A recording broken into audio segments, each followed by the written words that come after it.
West Texas is not known for its scenic beauty. When I moved to Midland, Texas after graduating from college, the landscape got flatter and flatter the farther east I traveled. It was a sea of brown with specks of green here and there. The wind always seemed to be blowing with no mountains or hills to block the breeze. Sometimes the gusts were a bit stronger, since this portion of the United States is known as Tornado Alley. Lawrence Skuvinik had a similar experience to mine when he traveled to Lubbock to interview for a job in Texas Tech University's mathematics department. So I flew into Lubbock in February 1982. It was delayed because of snow. And the chairman of the math department, when I arrived after midnight, was waiting for me. And I went out to the parking lot. He had a 1957 Chevy. They're all too young. It had the little fins, wide white walls. And I thought, where am I? We drove on campus. Indiana has a beautiful wooded campus, and he was so proud of this campus, and these Siberian elms look like giant weeds. And I thought, my God, this is an ugly place. The next day, we went to a famous barbecue place called Stubbs on Broadway. There's a statue now where that Stubbs was, and I walk into the place, and it goes, there will be no bad talk or loud talk in this place. The restroom, I'm sure, had never passed an inspection. And within 2 days, I knew this was a special place. I still didn't think I would come here, but I thought the people were incredible. Skuvinik is now the university's president. It's really strange to wake up one day and realize you've been here for 40 years. I live across the street. My wife teaches here. This is our life. And it's the lives of several other difference makers. Welcome to BYU Radio's Big Stories, a show dedicated to the incredible tales surrounding the opponents of the BYU Cougars. I'm your host, Cleon Wall. Lubbock, Texas may not be to everyone's liking when it comes to scenery, but there is a different feel when it comes to the people. I think a lot of people are true to what they believe in here and true to their roots. What defines Lubbock is simple, just West Texas tough. Texas Tech and the community of Lubbock have been just tremendous. Each person featured in this episode is a transplant to West Texas, but each has taken on the trait of being West Texas tough and showing West Texas love. The wind was blowing this spring morning as a Red Raider tennis player practiced on Court 3 at Texas Tech's tennis complex. This is a special court. It really doesn't look different from the other courts, but it has a name. Two signs declare it's Luke Siegel Court. It wasn't until this spring that I was comfortable enough to come to the courts. This is Luke's dad, Tim. This was my facility, and I still picture Luke in that umpire's chair on Court 1, and knowing across the street is the hospital where Luke spent 44 days. Tim Siegel knows a little about tennis. The New York native played collegiately at Arkansas, then professionally, and eventually got into coaching. I began my college career coaching at SMU in 1991-92 for 2 years, and then became the head tennis coach, men's tennis coach here at Texas Tech in January of 1993, where I stayed for 23 years. After leaving Tech, Tim coached teens in middle school and high school. He left the Red Raider program to spend more time with his family, including his 4 kids. Luke was the youngest and his only boy. People would joke around and say, well, I bet your son won't even love sports because I'm a sports fanatic. Well, Luke was absolutely everything I could ever imagine. He was just sweet and caring and would do anything for anyone else. But in between the lines, baseball or flag football, he was a competitor. And he loved sports so much. The New Orleans Saints, when they would lose a heartbreaking game to the Falcons in the last second, he would tear up. Luke was such a special little boy. He was different than most 7, 8, 9-year-olds. He had a bit of an old soul about him, but he loved being with his dad, and that's something I'll never forget. Tim and Luke were living an idyllic life until July 28th, 2015. He was at a friend's house, and they owned a golf cart. I didn't know they owned it, but the golf cart landed on top of Luke's chest. I got a phone call from the father, and he told me that Luke was in an accident. And I, at the time, didn't think it was that bad by the way he made it sound. When I got to the scene of the accident, the ambulance was just leaving and the helicopter was hovering above, and I knew it was very serious. But I just kept thinking to myself, Luke's going to be fine, because he was my boy, my hero. He's going to be fine. About 2 minutes into the hospital, my wife and I were taken into a room, and that's when a gentleman said to us that Luke was in cardiac arrest. And at that point, everything changed. And about, I don't know how many minutes later, I woke up with a mask, an oxygen mask. I don't remember much. Everything kind of went south for me. And so I just remember a nurse telling me I need to be strong for my son. The prognosis looked grim. Doctors told Tim that Luke would never speak, open his eyes, or use his limbs again. The young boy was eventually transferred to Cook Children's Medical Center in Fort Worth, where he would spend the rest of the year. Eventually, when we came back, January 6th of 2016, 5 months later, I was Luke's primary caregiver. I spent 24 hours a day with Luke. And I learned, how to change a trach when we were in the hospital. I then learned meds and feeds. I went to every therapy session with Luke.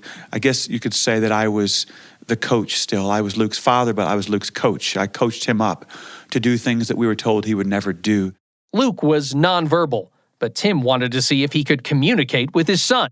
I said to Luke, move your tongue if you think the Saints are going to beat Denver today. He began to move his tongue. I could have lifted a car. I was so ecstatic because he understood me.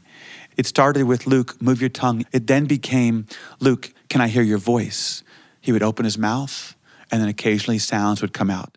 Can I hear your voice? I know you're trying. Here we go. Here we go. Oh, I love you. And I'll never forget when I said, Luke, I love you, I love you, I love you. And then he, the same amount of time that it would be to say, I love you back. Luke and Tim's days were mainly filled with therapy appointments. At night, it was all about sports. I was sort of the play-by-play person with Luke, telling him about what was going on in the world of football, basketball, baseball. And from that point on, we became one in a way. It was almost a spiritual relationship with Luke. Tim knew he couldn't go back to coaching since he was Luke's primary caregiver, but he was looking for work. I had a friend of mine suggest, why don't you start a nonprofit? And I didn't know the first thing about it, but in January of 2017, I began the Team Luke Foundation.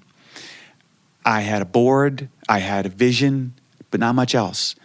And in May or June of 2017, I received a phone call from a woman named Rhonda Johnson, who had a nonprofit called Hope for Minds. And that nonprofit was in Austin, and she was there helping a friend whose son had a non-fatal drowning. And so we got together in Austin the very next day, and we realized after about an hour, let's merge. So Team Luke Hope for Minds was formed in January of 2018. The foundation's goal was to help the families of children who suffered traumatic brain injuries. We help families in various ways, from financial support through education. What's it like when you meet with these families for the first time? I tell parents, listen, Luke did this and Luke did that and Luke improved here. It gives families hope because no one's brain injury is worse than my son's. And what I also tell parents initially is that neurologists and neurosurgeons, as good as they are, they don't know what the brain can do, because when they leave the hospital, we're on our own. And so we have a blueprint, we have a 80-page manual, sort of A to Z, what to expect and what to do, because there was nothing for my son when we left the hospital in Fort Worth. Good luck. And so for me, I learned a lot. I also learned that doctors, although I respect what prognosis they may give you, they don't know what the father and mother can do. They don't know the son, how hard the child's going to fight. Tim and Luke had a good relationship with the football team and its coaches, attending practices when possible. But after the accident, Tim stayed away. Eventually, Cliff Kingsbury, who was coaching then at the time, asked me to come to practice. And Patrick Mahomes spent time with Luke. And since then, Patrick and I have kept in touch. And I'll never forget when he said, Tim, I need the Team Luke Hope for Minds bracelets because I want to wear it on my right wrist every day. And if you see Patrick, State Farm commercials, Head and Shoulder, he's on 1 million commercials. That bracelet does not come off. And it means so much to me when he's holding up the Super Bowl trophy and you can see plain as day, Team Luke Hope for Minds. Tim and Luke also received love and support from other athletes. Drew Brees came to Lubbock to do an event, and he came to our house. And I know Luke knew that Drew Brees was with him, and that was one special day for sure. After 6 years, I knew that Luke was going to change the world, that Luke was going to speak, and that Luke was going to do things that we were told he would never do. And so there's no way he's going to get COVID. In the middle of August of 21, he got COVID. We took Luke to the hospital, and we were in a room, not even ICU. And then that night, I stayed at home, and I got a knock on my bedroom door at 4 a.m. You need to get to the hospital, Luke's in ICU. And I'll never forget this as long as I live. I was driving to the hospital, and I was at a red light, and I heard a voice, and that voice was, you're gonna be okay, but Luke's not gonna make it. And as I walked into the ICU, the first person that greeted me was the doctor. And she said, I don't know if your son's gonna make it. And I said, I know. Luke died on August 21st, 2021. Grief it's hard to describe the feelings that I have, whether I'm going to the gravesite, whether I'm with my daughters, whether I'm watching a ball game. It just hits me like the waves just come crashing. But I know that I've got a greater cause, and I've got to continue to push forward for Luke, because I'm doing this for Luke, and Luke is speaking through me. So I have bad moments, bad days, bad weeks, but I know that I'm going to keep going because of Luke. The Texas Tech athletics community has made sure they don't forget Luke and what he's meant to them. Luke loved to play baseball, so he's honored at the Red Raiders baseball park, Rip Griffin Stadium. You go onto the large amount of stands, but off to the right of those stands is a field. You might even call it a field of dreams. It's dirt in one area and grass in the other area. It's almost like kind of a mini baseball diamond. And in the outfield, there's a sign, and it says, the Luke Siegel Sandlot.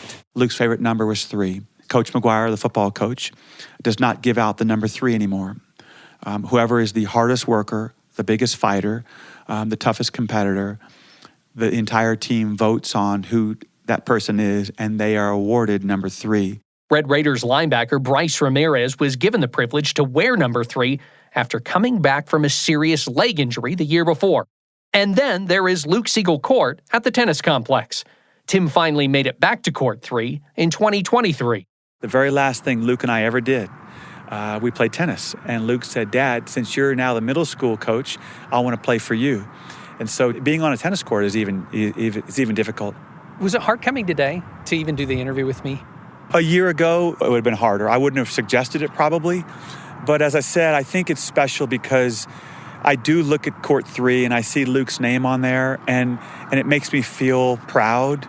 And so I feel like this is the right place to do an interview.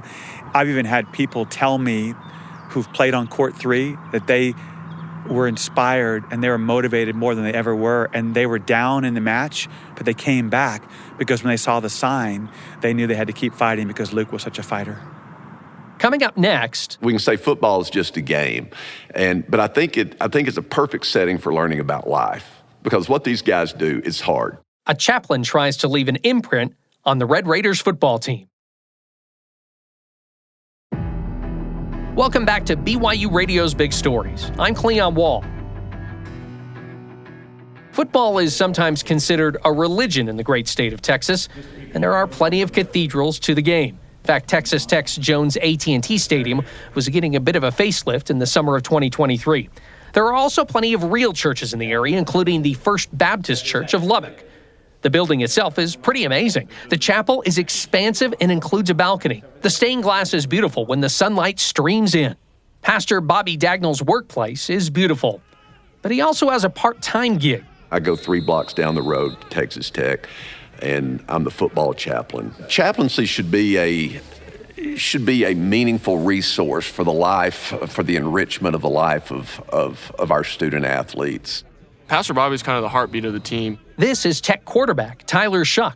He prays us out before every time we go out there, and we close us out with a prayer by him as well. I've never really been a part of a team that kind of has that. I think he does a really good job of being there for guys when they need it, but not overstepping too much and understanding people's situations. Pastor Bobby, he's amazing.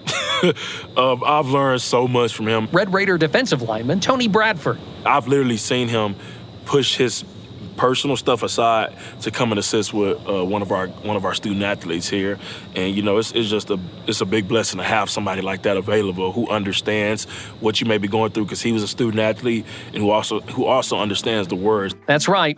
Pastor Bobby used to be Baseball Bobby. He was a college baseball player at the University of Oklahoma and had no clue what to do with his life. I was a very one-dimensional person. Had a tremendous gift to throw a baseball. And that gift took me to a place where the absence of other gifts could not keep me. I had some academic difficulties, some other difficulties when I was off at the University of Oklahoma, and was actually kicked out of school and suspended for a semester, and came home and went to work in a pipe shop of an engineering firm as a welder's helper. And I had the co-worker was an older guy. He was probably in his mid-50s. And one day, just out of the blue, he asked me if I was a believer. Strangely, I was kind of overwhelmed with guilt. And so I lied to the guy, actually lied about being a Christian. And what I'll never forget is the look on that guy's face. There was just this overwhelming sense of relief in his eye that I was a believer. And he said, "Well, that's good to know." He said, "I've just been praying for you." He said, I've sensed that you're a young man who is restless.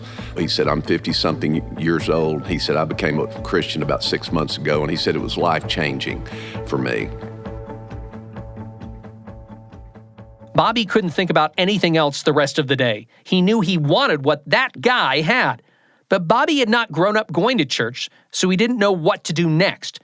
He contacted a friend's father, who also happened to be a pastor. I actually played basketball at Baylor University, and so he had an athletic background.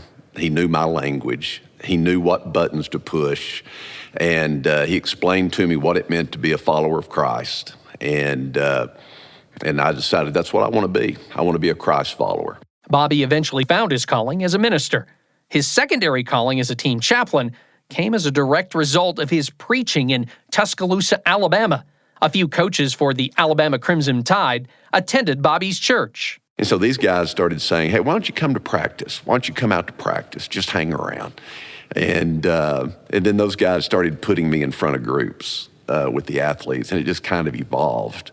Same thing happened here. It was like, "Well, why don't you start doing chapel? Now why don't you start traveling with us?" And by the time Cliff was here, Coach Kingsbury, it was like, "Hey, we want you to be involved with our leadership training." Pastor Bobby's team training stays away from preaching since Texas Tech is a public institution. Some chaplains have crossed the line and it's gotten them in trouble and given other team chaplains a bad name. But Bobby's secular teachings can still put players on the straight and narrow path. I've kind of developed a curriculum through the years that I call COMPETE. And COMPETE stands for Competitive Edge Tactical Education. And it's about being tactical, intentional, and deliberate with your time, energy, and resources to work towards a goal, an objective. And I always explain to our guys that the opposite of that is randomness. People who just get up every day and they just live a random life. Random living gets random results. So how do I make choices and decisions that are intentional, tactical, deliberate, that work towards a purpose? Chaplaincy, if it's rightly understood, it's a ministry of presence. It's not heavy-handed. Pastor Bobby just wants to be there for these football players now, when they are young. That way in the future, they can reflect on Bobby's teachings and the time they spent together. Bobby hopes they will then reach out to him. 7 and 8 years later, after a kid has moved on. Get a phone call and say, hey, Pastor B, I was just thinking about you, and I wish I'd paid more attention to what you were saying back then, because you were right. And guys wanting me to know that what I said made a difference. Pastor Bobby made that same phone call to the coworker who made a difference in his life and introduced him to Christianity. The man didn't remember Bobby, but thanked him for the call. I think it made for a more profound story, a more telling story of how we all can be agents of influence in ways that we never imagined, just by embracing the reality that we are the presence of Christ wherever we are, wherever our feet are, that faith is present, can make a difference. Tony Bradford and Tyler Shough praise Pastor Bobby for the difference he's made on the team. But the Texas Tech football players have inspirational tales of their own.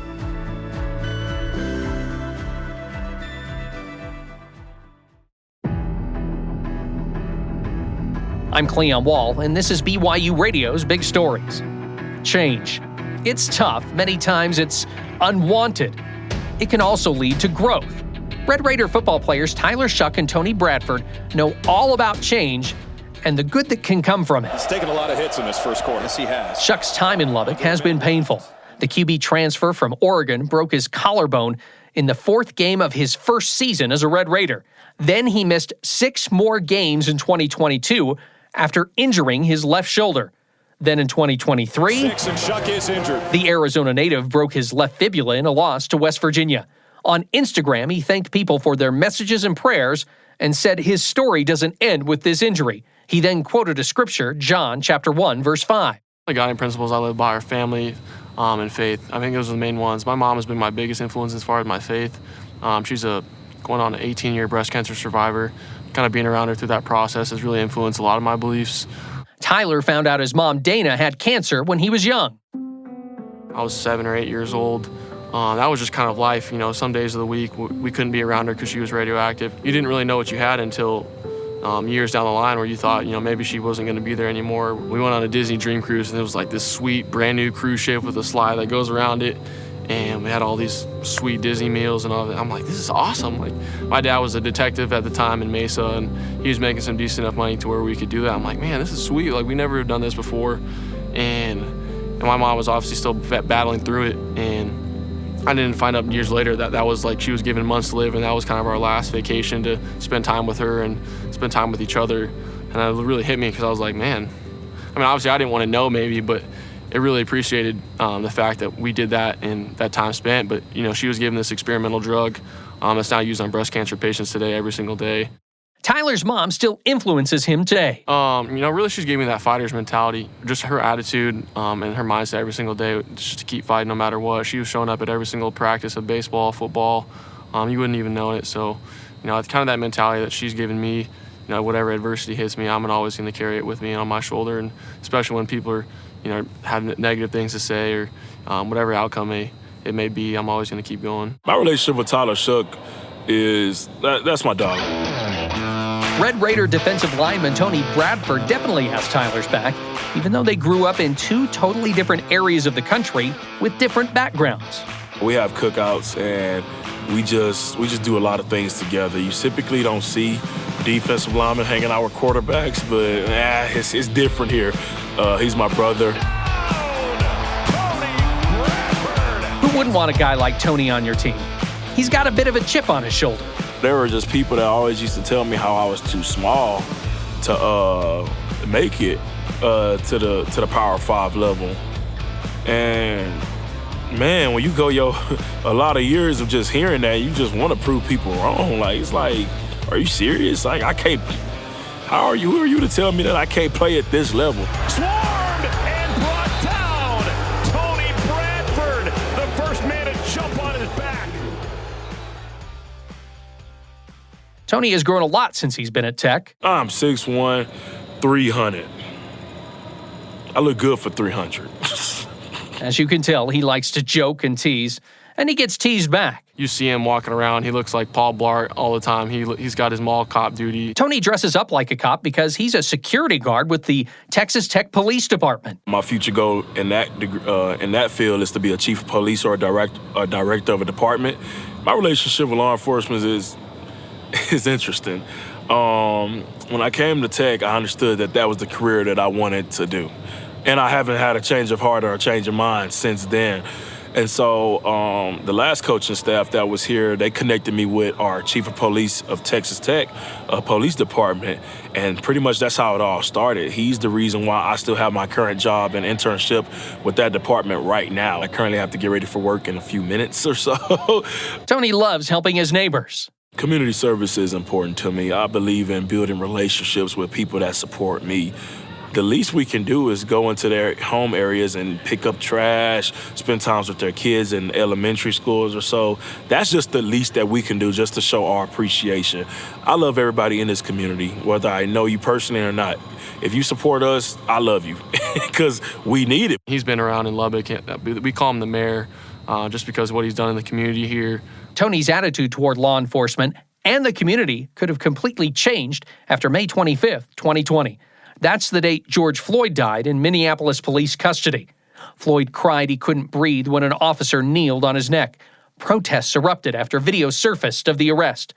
Tony was still in his security guard uniform when he saw the video. So, of course, I got friends, former teammates, current teammates, family members, sending it to me, asking me my thoughts and opinions on it. What would I have done if I was in that situation, if I thought it was right or wrong. Everyone wanted to know if Tony was going to stick with his career choice. I'm like, yes, this is why I want to get into it. This is why I want to get into those leadership roles to encourage more training, to encourage more officers to do proper techniques and better techniques on stuff. Law enforcement is a tough career because your mistakes can not only cost somebody's life, but it can cost you yours. It can cost you your life and your career, and you can never bring back a life. But I think the best way to just go about it is just creating a change so we get more people of color in that department that's interested in doing it the right way. You don't even have to be of color. You just need to have a heart and a compassion to just want to do the job properly, to make sure that you eliminate those bad apples out of that department. I pray that I do it the proper way. Just never know what situation you may put in because you just never know what you're gonna get into in that field. And so I just pray that God continues to bless me and continues to guide me on the right path to where I am able to get to that leadership role in the police department and take over, and nothing like that happens to the department where I'm at or the other departments surrounding agencies that are around. I want to be the change. That's just simply me just changing what's been going on. I have to take full advantage of it and just make sure that I'm doing my part in this world before my time is up to make a little bit of a difference. Thanks for listening to BYU Radio's Big Stories. It's produced and written by me, Cleon Wall. Music and post-production by Kevin West. A big thanks to ESPN and Fox Sports for the highlights. Make sure you watch BYUTV's Big Stories by logging on to BYUSN.com. Big Stories is a production of BYU Radio.